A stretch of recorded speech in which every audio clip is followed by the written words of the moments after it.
अस्सलाम वालेकुम व्यूवर्स, मैं हूं आपके दिल का specialist doctor Mujeeb Pirzada. Viewers, आज हमारी बात होगी ईसीजी के बारे में, जिसको दिल की बारे में असेस करने के लिए एक बुनियादी टेस्ट कहा जाता है। और ईसीजी के बगैर कोई भी डॉक्टर, और ख़ुसूसन जो दिल के स्पेशलिस्ट हैं, वो समझ लें कि इसके बगैर वो डिसीजन देने में रिलक्टेंट होते हैं।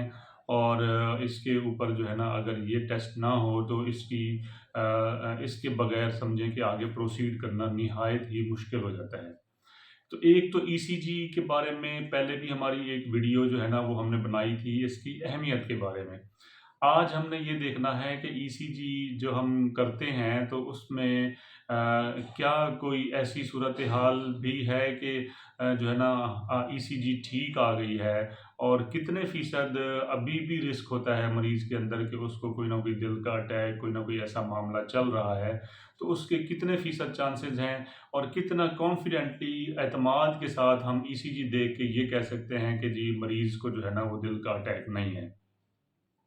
सबसे पहली बात तो ये है कि ईसीजी जो है, वो समझ लें कि एक जस्ट एक पेपर नहीं है। ये दिल को 12 मुख्तलिफ एंगल से, समझें कि मुख्तलिफ जगहों से कैमरे लगे हुए हैं।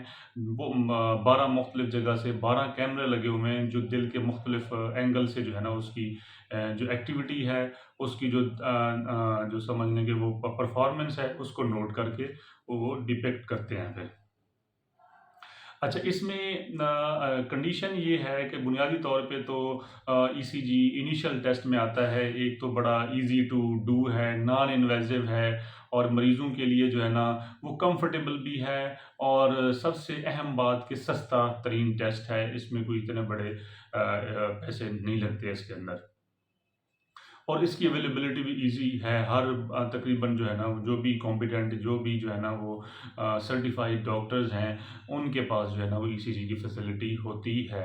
और वो देख के उसके बाद जो है ना, वो आगे डिसीजन देना। इंटरप्रिटेशन का थोड़ा-सा इश्यू आता है कि इंटरप्रिटेशन हर बंदा नहीं कर सकता, लेकिन ये है कि टेस्ट की सहूलत जो है ना, वो मुख्तलिफ़ जगहों पे इसकी होती है। अब इसमें ये है कि ईसीजी अगर बंदे की हुई है, तो और ईसीजी देखने के बाद पता चला है कि उसकी नॉर्मल है, तो इसमें जो है वो कितने फ़ीसद जो है ना, हम यकीन के साथ कहते हैं कि जी ये पेशेंट नॉर्मल है, और स्टिल जो है ना, रिस्क परसिस्ट करता है, उसकी परसेंटेज कितनी है। गाइडलाइंस और बुक्स ये कहती हैं कि ईसीजी जो है वो 60 से 70% जो चांसेस हैं अटैक के, या दिल की मुख्तलिफ बीमारियाँ जिनके लिए करवाई जाती है, उनको तो असेस कर लेती है। लेकिन ये जो 30 से 40% की जो रेशो रहती है, उसमें ये है कि इवन ईसीजी नॉर्मल भी आए इंसान की, तो फिर भी रिस्क होता है कि उसको जो है ना, वो कोई अटैक या कोई ना कोई ऐसा मसला चल रहा होता है। अब फिर अगली बात ये आती है कि फिर उस तरह के मरीज़ को हम आगे किस तरह लेके चलते हैं। इसमें जो चीज़ें देखी जाती हैं, एक तो ज़ाहिर-सी बात है, अटैक को मेन होता है कि हम रूल आउट करें। ईसीजी अगर नॉर्मल आती है, तो फिर हम उस अटैक का जो दर्द है, उसके ऊपर सवाल-जवाब करते हैं मरीज़ से कि भई इसके जो है ना, वो किस तरह का दर्द है, उसको एक ख़ास किस्म का दर्द है जो दिल से होता है, बाकी और भी बहुत सारी कंडीशंस होती हैं। बारहा ऐसी कंडीशंस हैं जिनमें जो है ना, वो छाती में दर्द हो सकता है, तो वो हमने हर क्वेश्चन के साथ इसको जो है वो रूल आउट करना होता है। और फिर उसके बाद जो है वो देखते हैं कि पेशेंट में रिस्क फैक्टर्स क्या हैं। चेस्ट पेन तो है, ईसीजी अब नॉर्मल आ गई है, लेकिन मरीज़ के अंदर चांसेस कितने हो सकते हैं, उसकी एज क्या है, उसके बाद उसको और शुगर तो नहीं है साथ, ब्लड प्रेशर तो नहीं है, स्मोकिंग तो नहीं है। ये वाले सारे मामलात मतलब हम जो है ना, वो कोरिलेट करते हैं। और फिर उसके बाद जो है ना, हम डिसीजन लेते हैं कि जी ईसीजी स्टिल नॉर्मल है, लेकिन फिर भी जो है ना, अटैक के चांसेस हैं। तो फिर उसमें प्रोटोकॉल ये किया जाता है कि या तो हम जो है ना, वो 15 से 20 मिनट के बाद रिपीट ईसीजीज़ करवाते जाते हैं।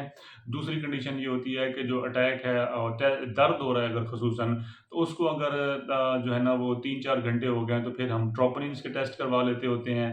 और फिर उसके बाद जो है वो और भी इस तरह की और भी टेस्ट हैं जिनके ज़रिए जो है ना, इसकी कन्फर्मेशन की जाती है कि इसको अटैक है कि नहीं।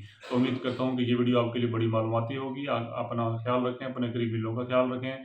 सबसे पहले सेहत। अस्सलाम वालेकुम।